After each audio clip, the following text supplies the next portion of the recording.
Diyos amang makapangyarihan.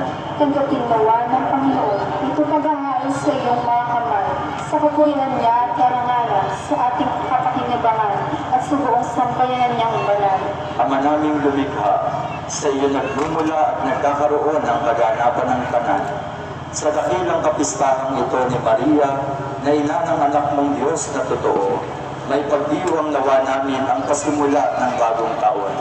At paratingin mo kami sa kaganapan nito sa pamamagitan ng Jesucristo, kasama ng Espiritu Santo magpa sa walang hanggan. Amen. Sumainyo ang Panginoon. At sumaiyo rin. Itaas sa Diyos ang inyong puso at diwa. Itumaasa namin sa Panginoon. Pasalamatan natin ang Panginoong ating Diyos. Marapat na siya ay pasalamatan.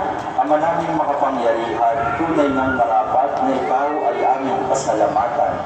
Ngayong dakilang kapistahan ni Maria, ina ng Diyos, bukod mong pinagpala sa babaeng lahat, ang mahal na Birhen totoong napalad, na iyong piniling maging ina ng iyong anak, noong isugo mo siya bilang aming Mesiyas.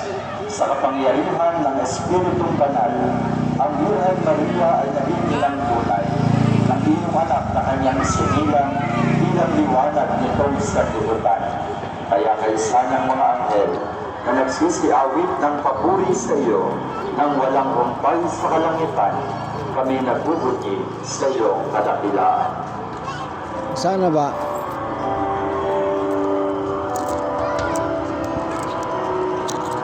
Oh.